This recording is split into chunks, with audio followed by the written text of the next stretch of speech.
Hey, it's Heather, and welcome to another adventure in gardening.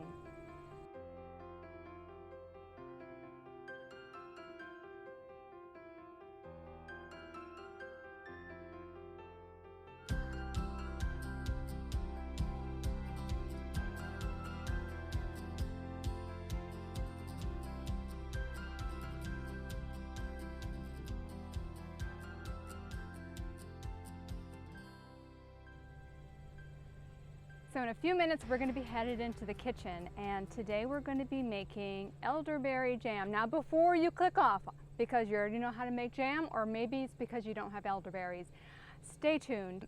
I'm going to be making elderberry jam with Pomona's pectin. And I know it's actually more popular than it was when I started using it, but it is a way to make jam or preserves without using a ton of sugar. And you can adapt it for any kind of fruit. So if you don't like sugary sweet jam and you want a more natural jam, then Pomona's pectin is the way to go. But first we're going to go ahead and pick some elderberries, and I want to show you the difference between my my cultivated elderberries. I don't know if you can, I'll show you a close-up in a second. My cultivated elderberries as opposed to the native elderberries that are growing here. So I have collected the elderberries over the period of a few days because they're kind of trickling in. These are my cultivated elderberries that I have growing, that I planted here on purpose. And I make a lot of tincture normally with my elderberries, but I don't need any tincture right now. So that's why we're going to make jam. So look at how large the heads are on these. I mean, they're just enormous. And now let me show you what the native elderberries look like. So this is the native elderberry here. And I actually have a few that are just like this, that are absolutely loaded. Now I have been pruning these guys, so maybe that makes all the difference with them. And I won't be picking all of these this year, again, because I don't need tincture this year. I'm doing a lot of these for the birds. Or if you are one of my friends and you want to make your own elderberry tincture, let me know. So here, look at the comparison. The cultivated versus the native. So I tried to make my jam mostly the cultivated elderberries because I'm thinking that these are probably a little seedier.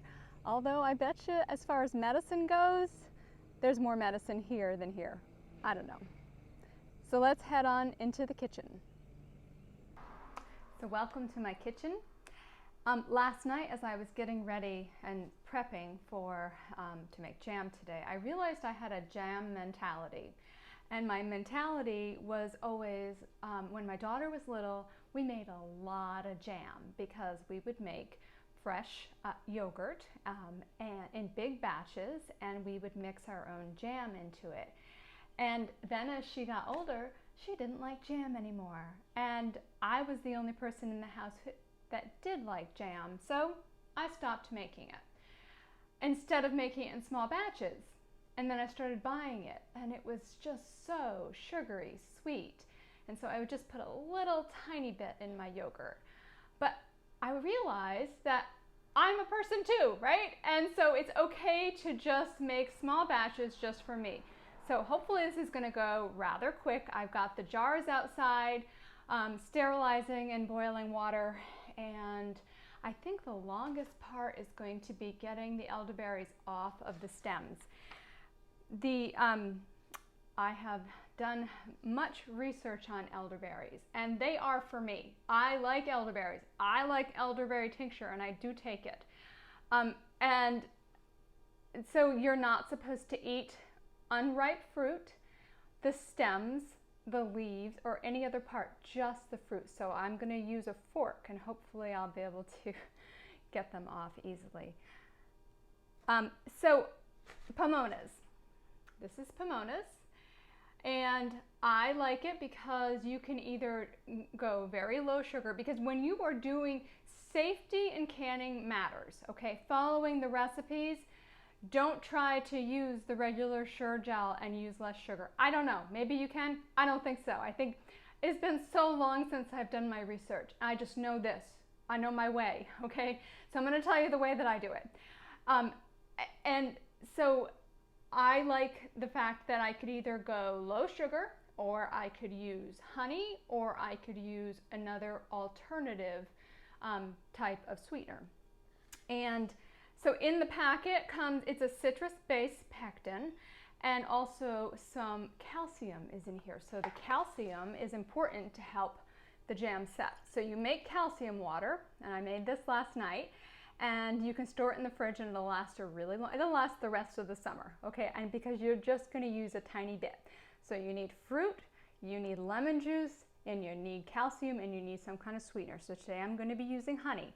That's how I'm gonna make my elderberry jam.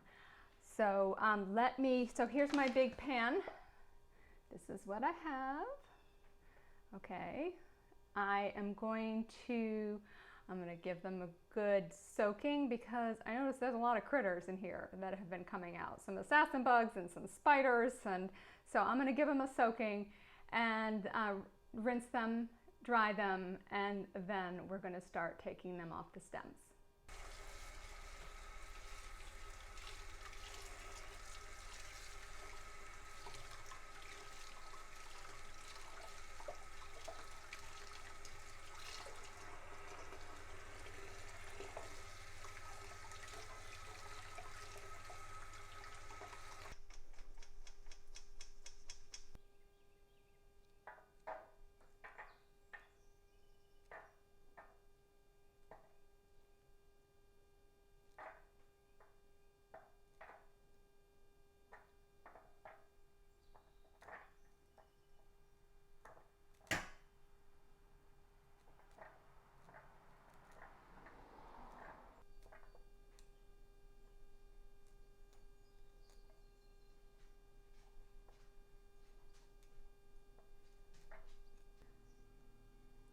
So I am almost to the bottom of my container here. And a couple things. I'm not so sure if a fork is easier or if my fingers are easier. I've just been going back and forth between the two. And also, I just want to say, I do realize that it would be easier if I had froze these, because then I guess they just snap right off. But freezing was not part of today's process. I just need to get this done. So there is one little thing though, that as I've gone through, some of the clumps have little tiny stems still. So I'm just wetting my fingers to get the stem off. I know it'll be impossible to get them all. This may be my one and only time for making elderberry jam, unless it's phenomenal, which maybe it is.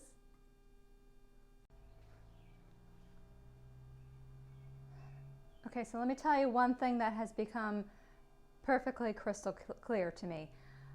I'm on a Facebook canning group, and I posed the question to the group when I was doing my research for elderberry jam. And I'm like, why are there more recipes online for elderberry jelly and fewer recipes? There was actually a lot fewer recipes for elderberry jam, and no one knew the answer, maybe because nobody makes elderberry jam or jelly, which I find it hard to believe. But I am telling you, if that is a question that you have, what's wrong with jam? It's these little stems. Oh my goodness. Because when you make jelly, you're mashing the fruit and then you're straining it. When you're making jam, you got to make sure that you have all the stems and all of the green berries out. So yeah, that's got to be it right there. But I think I've gotten most of them, or at least the biggest ones. So I'm just gonna go forward, because I don't like jelly. Okay, so before I can measure it, I have to mash this fruit. So I'm gonna start out with, and see how this goes, I'm gonna start out with a potato masher. I mean, or, I could put this whole thing on the floor and I could, Lucy and Ethel it, use my feet. That's a good idea.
Okay, so we have 4, is that 4? Yeah, okay. So we have 4 cups of fruit. All right, so I'm actually not using the stove today. I'm using this little burner unit that my husband got me years ago when I did classes for one of the neighboring towns, homesteading classes, you know, teaching people how to can and how to make jam and, you know, skills. So anyway, it's much lighter and brighter over here than by the stove, so I figured this would be easier. I'm hoping that this can get up to temperature though. The first thing that I'm going to do is I'm going to put my elderberries. Oh, hello. Oh, it's plenty hot. Yeah. Yeah. Okay.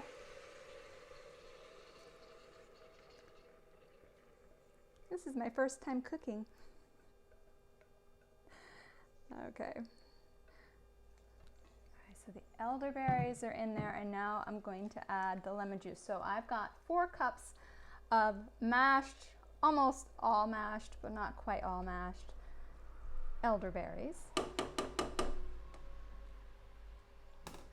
And I can totally see also if you were doing this with just native elderberries, oh my gosh, you would be picking forever, and oh my gosh, yeah, they weren't as juicy. So I'm glad I had both. So I've got bottled lemon juice today, so I'm going to add 4 tablespoons. Oh my gosh. Oh. And I'm home alone. Okay.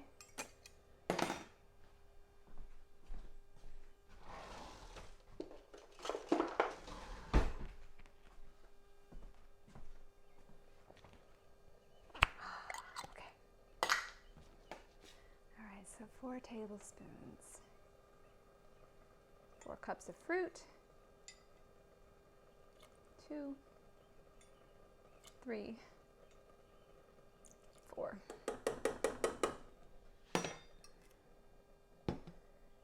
And let's see. Boy, this burner works really good. Almost to a simmer. Okay, so when you use pomonas, the box is really just for show and it holds the instructions because I buy it in bulk from a co-op, or at least I used to do that. So you're going to measure the honey, which I'm using 1 1/3 cup of honey, just because elderberries are a little tart. I like honey. I don't think it's too much. If it's too much, I'll write the recipe down and next year I'll modify it. So it's 1 1/3 cups of honey, and then I'm going to add the pectin into the honey. So it is 4 teaspoons of the pectin.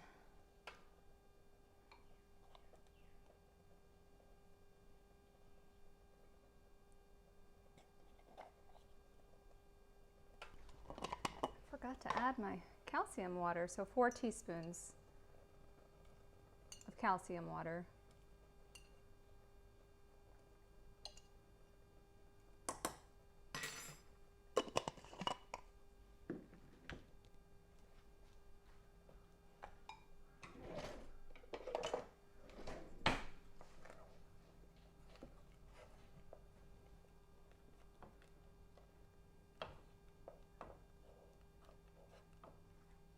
I ran outside and I got my very hot sterilized jars. Now I'm going to add my honey and pectin mixture.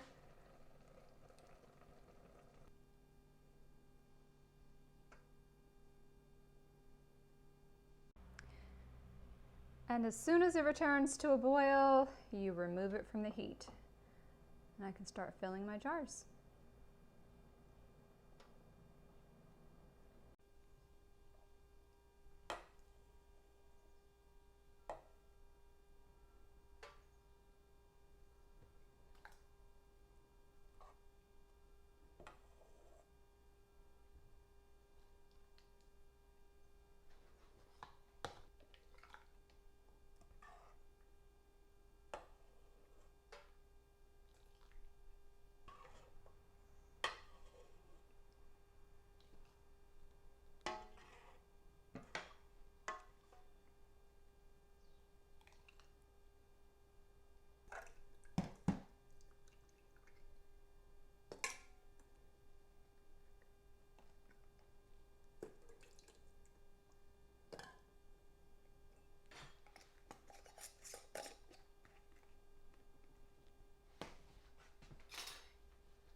All right, so I started out with 4 cups of mashed elderberries and I got 5 half pints. So they're like steaming hot right here, and I'm waiting for that magic ping noise to happen, and that's when you know that your canning efforts have been successful.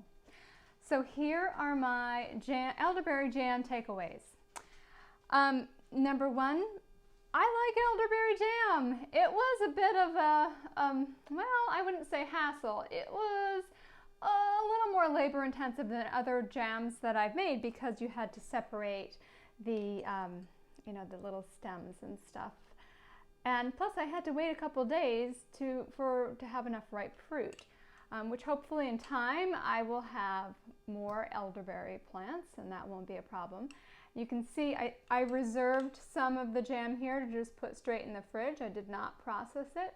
And the Pomona is awesome. It is an awesome product, and you can feel good about knowing there are very few ingredients in any jams that you make with Pomonas. So it's super easy, and elderberry jam is really delicious. So really good flavor. And it's a little crunchy because of the seeds, okay? Now, me, I like that. I don't mind that one bit. So I like elderberry jam. And I'm going to enjoy this all winter long. Another takeaway is elderberry jam stains everything. It's all over the front of my phone, elderberry, because it was like all over the place. And then the last thing is you make just as big of a mess making 5 half pints as 50 half pints. It just doesn't matter. I made a huge mess, and it took quite a while to do, but that's okay. That's part of homesteading, right? So thumbs up if you enjoyed spending time with me in the kitchen today, and if you haven't already subscribed, please do that so we can stay in touch and you don't miss out on the next adventure in gardening. See you soon.